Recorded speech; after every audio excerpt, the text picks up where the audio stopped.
He's out there in his little adolescent paradise and with his dopey chums, and back at Pride Rock, things are not good, right?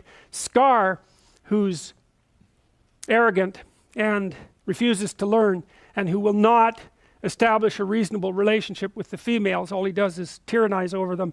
He ends up ruling over a completely barren landscape. And that's really what happens in totalitarian states. And we also know, quite interestingly, is that one of the best predictors of economic development in a state is the degree to which they extend rights to women. It's one of the best predictors. And I would say, well, if you're going to tyrannize your own women, you're going to tyrannize everything. You're going to tyrannize ideas, you're going to tyrannize structures. Like, if you have to enslave your own women, you've adapted a pretty damn pathological view of the world, and the probability that that narrow, constrained, restricted viewpoint is going to pay off for you economically is extraordinarily low. So anyways, Scar, it's like what happened in the Soviet Union. You know, part of the reason it collapsed by 1989 is that it just could not move any farther. It was like this really complicated motor that was worn completely out, that no one had ever taken care of, and it just ground to a halt. It just stopped working because it didn't work. And so if you're totalitarian and you won't update your system and adjust it, then it wears out and grinds to a halt and everything becomes unproductive. Now, it's not easy to figure out what makes a society productive, because you might say, well, it's natural resources or something like that. First of all, natural resources are very often a curse to a country because they produce corruption. They call that the Dutch disease. There's a reason for that. You can look it up. But natural resources in and of themselves are by no means sufficient to guarantee the well-being of a country. Japan has virtually no natural resources at all, and it's really rich. And one of the prime natural resources actually seems, maybe there's two. One is honesty, another is trust. And if you can set up a society where people are roughly honest, which means they do what they say they're going to do, and where the default bargaining position on both sides is trust, then the probability that that culture will become wealthy is very, very high. So, and a functional legal system is also a natural resource of tremendous, tremendous value.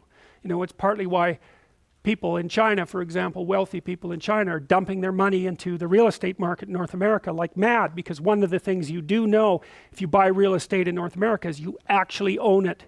It's still going to be yours 20 years in the future, 30 years in the future. There's no doubt about that. And so that fact of ownership is embedded in the functioning legal system. And that's what gives those sorts of properties crazy value. You know, much to the problematic situation for all of you people who are, at some point, most of you are going to try to buy property in Toronto, and that's really going to be entertaining. So now look, the other thing about Scar is he's got the little bird locked up, right? That's the vision of the king. Well, he doesn't want to know anything. He already knows everything. So why does he need this stupid bird flying around telling him what's going on? The last thing he wants to know is what's going on. Yeah. Stalin, I mean, God, you gave that guy bad news or good news, he was going to have you killed. It kept the bad news to a minimum. And that's a real problem, right? Because if you torture people who bring you bad news, then you're never going to learn anything. Well, you don't have to if you already know everything anyways. And so that's the situation here. Well, his little minions, the hyenas, are getting pretty unhappy because they haven't had anything to eat. And the reason for that is they've just stripped the landscape bare, right? I mean, and I read at the demise of the Soviet Union that something like 10 to 15% of the entire landmass of the Soviet Union had been rendered permanently uninhabitable by industrial pollution. So, you know, and that, I don't remember if that included Chernobyl, you know, where that terrible nuclear accident took place, but there were massive domains of devastation in those countries that, you know, will take hundreds of years to fix. So anyways, when Scar rules, everyone starves. That's a good way of thinking about it, or everyone dies, but that's okay because that's really what he's after anyway, so that works out quite nicely. Now back out here in paradise, I mean, look at him. How pathetic can you get? Look at the expression on that creature's face. You know, he's sated like someone who's just eaten a gallon of ice cream, and he's got this pathetic, self-satisfied, naive, clueless, unconscious grin on his face, which the animators did a very nice job of capturing. Like, that's a complicated expression, and you just want to slap him And that's exactly what should happen, and that's exactly what does happen. So anyways, he's out there being unconscious dingbat. Well, his society is degenerating, and that's bloody well worth thinking about, because that's an archetypal trope, right? It's like things are sinking around you. The question is, what are you doing about it? You know, are you just staying in kind of a blithe unconsciousness because you can get your next meal, or are you going to wake up and do something about it? Well, that's the call of the self. So now we go back to Rafiki here, and he knows what's going on in the kingdom. He's a symbol of the self. And he also has some inkling that Simba is still alive. So the son of the king is still alive, despite the fact that the land has become ruled by a tyrant and the son is absent. He's still around somehow. And so from the Jungian perspective, there isn't much distinction between the self and the child. The self is the sum total of all possibility, and the child is possibility itself. And so let's say you've become an adolescent, you're all cynical, right? And everything's falling apart around you, which is the typical state of human beings, right? Because adolescents are cynical, generally speaking, and everything's falling apart around them, generally speaking.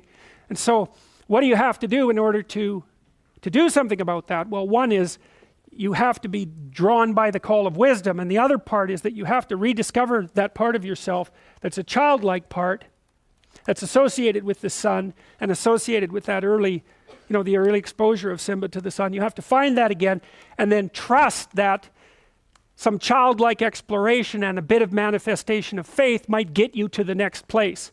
And so that's what's happening here with the little, the baboon in the tree and the drawing. So anyways, he knows that Simba's alive now, and so he goes off to find him. And meanwhile, Simba and his dopey companions are out hunting for bugs, because he's a lion, he shouldn't be eating bugs, for crying out loud, but they're easy. And so you see this scene where Pumbaa goes after this bug, and then another lion shows up and chases him. So she's going to kill him and eat him.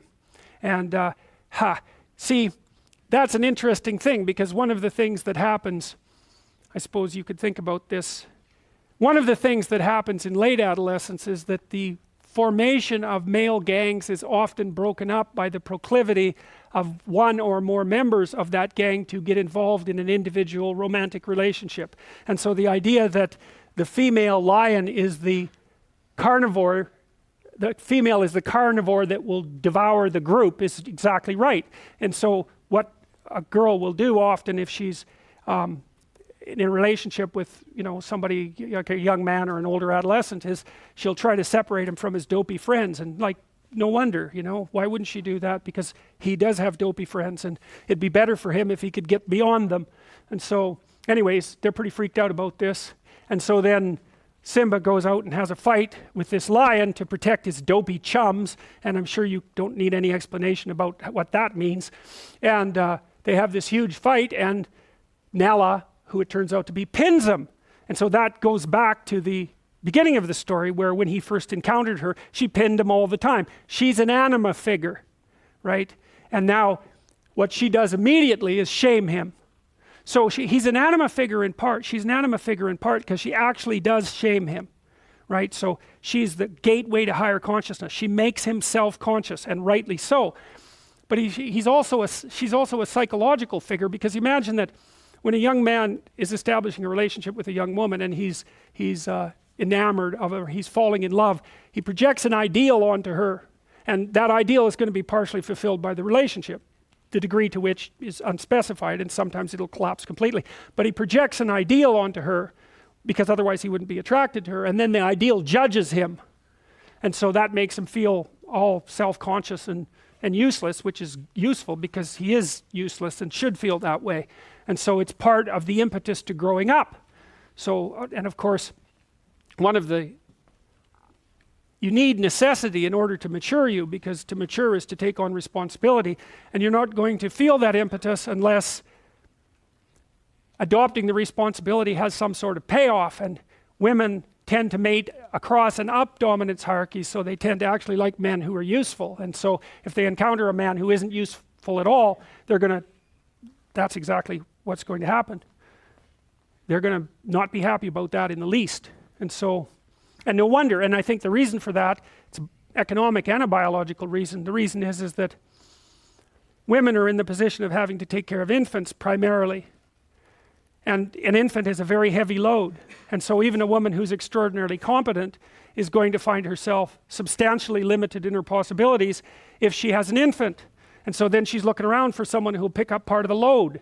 It's perfectly reasonable. And you're not going to pick up part of the load if you're completely useless. And so it's in the woman's best interest not to have 2 children, roughly speaking. So anyway, she pins him. And then he's all resentful about it immediately because she's calling him on his stupid friends and the fact that he's out there gallivanting impulsively in paradise when there's real problems to be solved. And so look at him, he's all resentful and useless and you know, feeling put upon and picked upon, and you got to slap him again fundamentally. And she's just completely stunned by that. It's like, and tells him, you know, where's the Simba I used to know, right? He's a little doubtful about the whole situation there.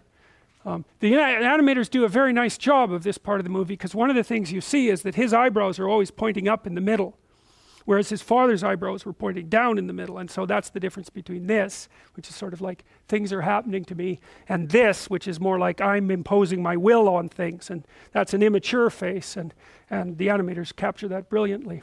So here's where she shames him again. She tells him how much she liked him when he was little and you know, a potential king, and how hurt she is that he's this useless, you know, wide-eyed, naive, impulsive, pleasure-seeking adolescent. And she tells him that she missed him, and God only knows why, because look at him again. It's like completely appalling creature.